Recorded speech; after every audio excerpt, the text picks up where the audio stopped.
Yes guys, nongeye kubaha ikaze nanone kuri Igako editing. Uno munsi twinjije muri Davinci Resolve. Uno munsi tugiye kurebera hamwe uko washyira video yawe muri text. Inside the text ni effect ariko turaza kureba n'uburyo twayikoresha as transition.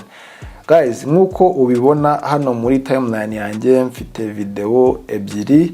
Yes, ndaza kwifashisha turimo kumakinga iyi efe yacu. Yes, iyi niyo video ya mbere mfite muri timeline yanjye, iyi ngiyi ni ya kabiri. So zombi turaza kuzifashisha turi gukora ino efe. Guys, nkuko nabwiye iyi niyo video ya mbere yo muri Davinci Resolve. Okay, ukuntu nashyize izi clip zanjye muri Davinci Resolve cyangwa se ukuntu nazinjizemo, naje hano kuri file, okay, inza hano kuri import, njyano kuri media, nuko nza guhitamo footage zanjye, then ukaza ukanda kuri open. So ahantu uzisanga rero uzisanga hano muri media pro. So hari ukuntu ibifunze gutya ukabura ahantu zira, ariko uza kureba hano kuri media pro ukaza kuzisanga mo hano. Okay, iyo winjijemo nyinshi uko zazingana zose ziba zirimo hano, none warangiza ukaza kuziterura ukaza kuzishyira hano muri timeline yawe ziri kumwe na audio za. Nuko njye audio nazanaguye, ariko nuko nguko ubikora. Okay, ndizera yuko byumvikanye. Noneho ino media pool nayifunga kuko ntabwo ndongera kuza kuyikoresha. Ikintu ngiye gukora noneho, ngiye gufata ino clip yanjye nyigize hejuru. Yego urabona ko nyishyize kuri V2. Ahangaha kuri V1 niho ngiye kuza gushyira text yanjye. So noneho ngiye kwandika text. Ndaza hano kuri effect. Yes, umakinga sure ko ino effect yawe ifunguye. Iyo ifunze ni gutya bimeze, ariko iyo ifunguye yes nuko nguko. Noneho nkaza hano kuri toolbox nayo ibifunze like this, and then ukaza kuyifungura ukaza hano muri title. Yego urabona ko title dufite title nyinshi, ariko ngiye gukoresha iyi ngiyi iri basic. So icyo ndaza gukora, ndaza kwiterura inze nyishyire n'ubundi hano munsi ya video yanjye. Yego noneho ikintu ndaza gukora, ndaza kuba mutinze ino video. Yego urabona ko ngiyi basic text yanjye ahaniri, ndaza kuyikandaho. Noneho inge kwandikamo ibyo nshaka, ndaza hano kuri title. Yego guys, iyi title nayo iyo utayibonye hano umakinga sure ko ino inspector ifunguye. Yego urayifungura, noneho ukaza ukandikamo icyo ushaka. So n'urugero reka nze kwandikamo n'urugero, yes, Ijambo gutya. Yes, hano ko byanditsemo Ijambo. Noneho ndaza no muri font family. Hano muri font family niho uhindurira font, sibyo? Hano muri font family niho ndaza gushakira, wenda nshake font yanjye, wenda reka nze gukoresha ingi open scan. Yego hano muri font face nuko ushaka kwigira italic, bold, ibintu nk'ibyo. Yes, urabona ko. Noneho hano muri size ndaza kwigira nini. Yego urabona ko ninza kuyiscalinga rega gutya nibwo iraza gufitinga muri frame yanjye. Yego then guys, iyo urangije ndaza guhita nza nenaboringe ya video yanjye. Nubundi text iri inyuma ya video.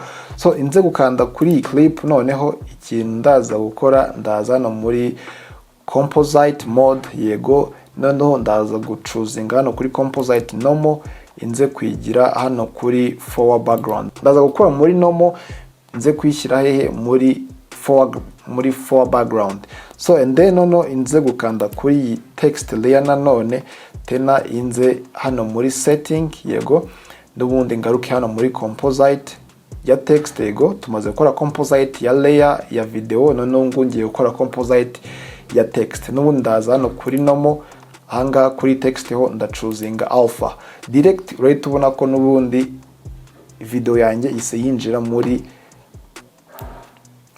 text. Use guplayinga n'ubundi uhitubona ko ni ijambo ryanditse, ariko mindani harimo video.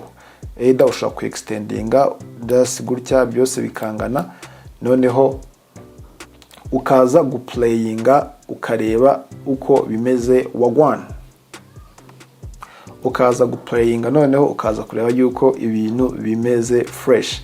Guys, kuri clip ya kabiri ahantu turaza kwikoresha n'urugero, urabona ko hano mfite background y'umukara. Eda ushaka kudashaka background y'umukara ukaza gushyiraho ifoto cyangwa video. So ikintu ndaza gukora, ndaza kuziselectinga zino zombi nzigize hejuru. Yego, urabona ko V3 isa yicreya, ino track ya V3 isa yicreya. Nibwo ndaza gufata ino video inze kwishyira hano munsi ibyo tumaze gukora. Ubwo you playinze itubona ko n'ubundi ufite video, background ni video ariko n'ijambo ryawe riranditse mindani harimo indi video. So guys, nuko nguko wakora ino effect. So none tugiye kureba noneho ushobora kubikora gute as transition. Yego, ubwo habanza wenda harabanza ino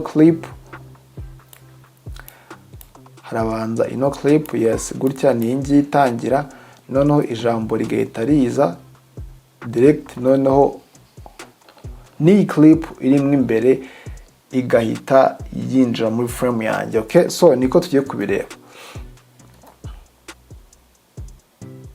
So ukuntu ngiye kubikora noneho, urabona ko n'ubundi iri jambo ryanjye ndaza kurigabanya gutya n'urugero. Yes,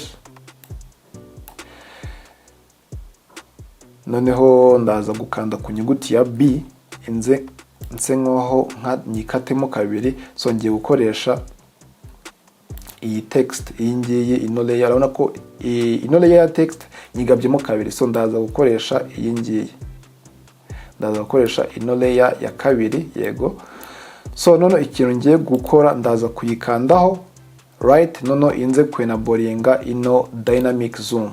Ino dynamic zoom iyo uyenaborinze, ubwo ninza guplayinga urabona ukuntu ijambo riri kugenda. So ririmo kugenda ari rinini, riri kuba ritoya. Yego, urabona ko ririmo kugenda riba like zoom in to zoom out. So ikintu ndaza gukora n'ubundi ndaza kuyikandaho inze gukanda no kuri swap.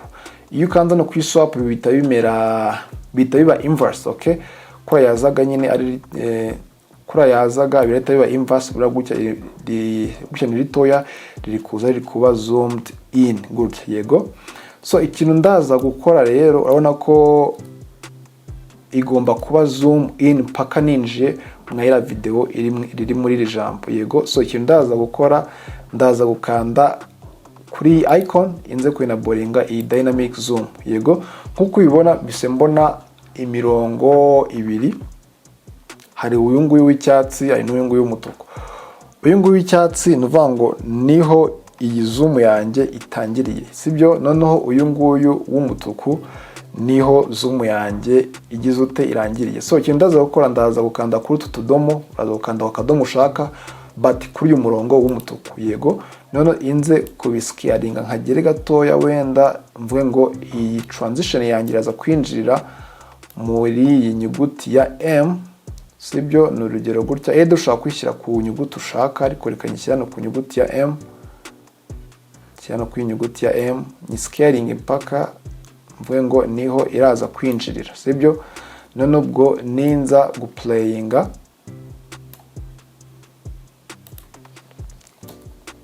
urahita ubona yuko direct, urahita ubona yuko n'ubundi yinjiriye mu nyuguti ya ma direct, nkahita mbona footage ya kabiri ya yindi yari muri text. So ndavuga ngo ni gutya ishobora gukora nka transition. So urabona iyi ni video ya mbere, direct ijambo riseriza, noneho handi narikatiye niho transition isitangirira paka aho text igizute irangiriye. Guys, ni ibintu bitagoye, so you gonna make practice. Genda ukore pratique uraza kubimenya, sibyo? So nuko nguko nyine ushobora gukora iyi ngiyi ino text, nuko nguko ushobora gukora ino efe either ku ijambo ryonyine gusa cyangwa se ukanayikora as transition. Guys, nakunze no video yanjye, ntugende udakoze subscribe, liking, sharing, kugira ngo nze kumenya uko uri kubyumva. Ndabakunda cyane, tuze gurira muri video y'ubutaha. Peace.